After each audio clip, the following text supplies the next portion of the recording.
brimer. Et vous savez, quand on brime, on construit un incubateur.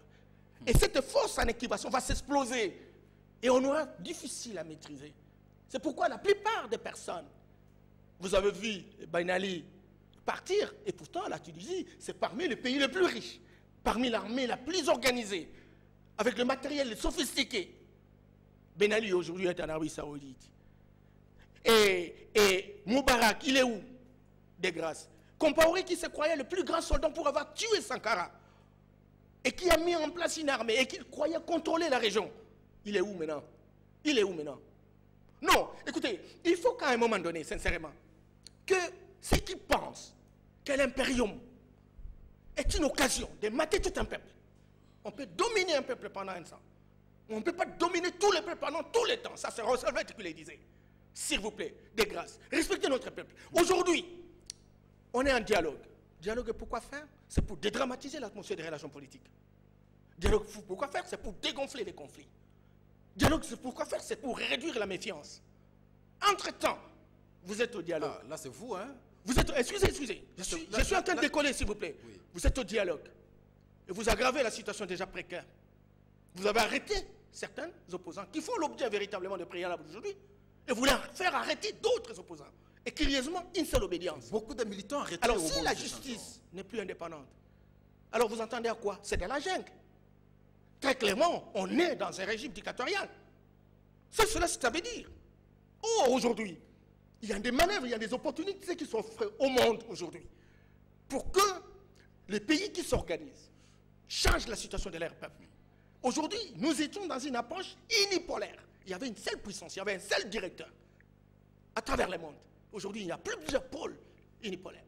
Et nous avons la possibilité d'avoir une marge de manœuvre pour changer notre pays. Mais on ne peut pas changer le pays s'il n'y a pas une somme d'intelligence.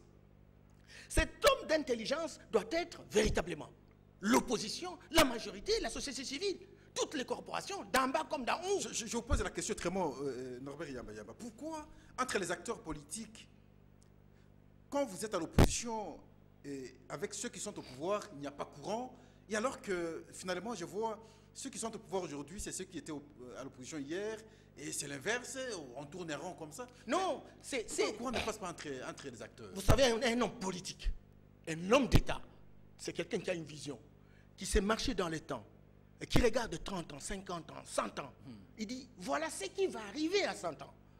Voilà les actes qu'il faut poser maintenant pour préparer d'accomplir tel ou tel budget à 100 ans. Le Congo, en 2030, simplement, aura plus de 112 millions d'habitants. Aujourd'hui, nous sommes à 70 millions. Il va s'ajouter 50 millions. Et on est incapable de nourrir 70 millions. Au lieu de se concentrer pour prendre des dispositions, dans le sens de prévenir, en 2050, on sera 150 millions d'habitants. De grâce, mon cher ami. On veut quoi? Au lieu de réfléchir par rapport à ça, beaucoup de pays en Amérique latine, ils ont travaillé, nuit et jour, avec des approches innovantes, avec des réflexions concordantes par rapport à la transformation de la République. Aujourd'hui, on est dans la routine. Tout est bloqué. Les institutions sont devenues obsolètes. Je m'excuse beaucoup. Les idées sont devenues amorties, complètement amorties, dépréciées. Et il n'y a personne qui suscite l'espérance. Lorsqu'on réalise 4 milliards de dollars de budget, on est auréolé d'un prestige. C'est justement avoir moins d'ambition dans un pays, une méga nation. On a voulu, Norbert Yamba. La manifestation a eu lieu le 19 d'abord, où on a enregistré des cas.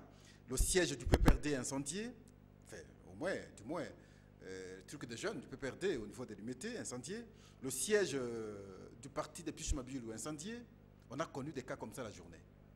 Mais la nuit, on va venir maintenant incendier le siège de Franck Diongo. Lui aussi est allé porter une plainte contre les acteurs de la majorité. Et il estime qu'on a tiré le billet sur place, ce qui a occasionné finalement la destruction maintenant de son siège.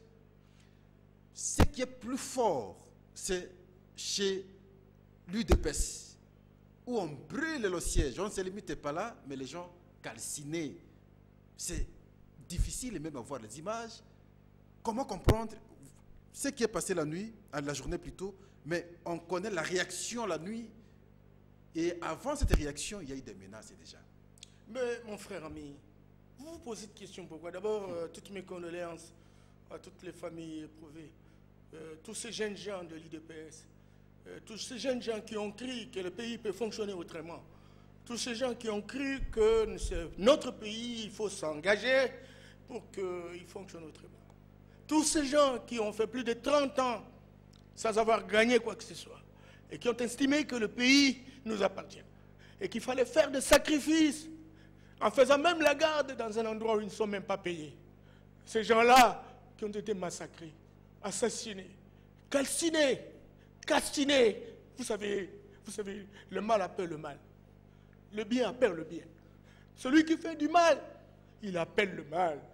On dit qui tue par le peu, mourira par l'épée. Je voudrais refaire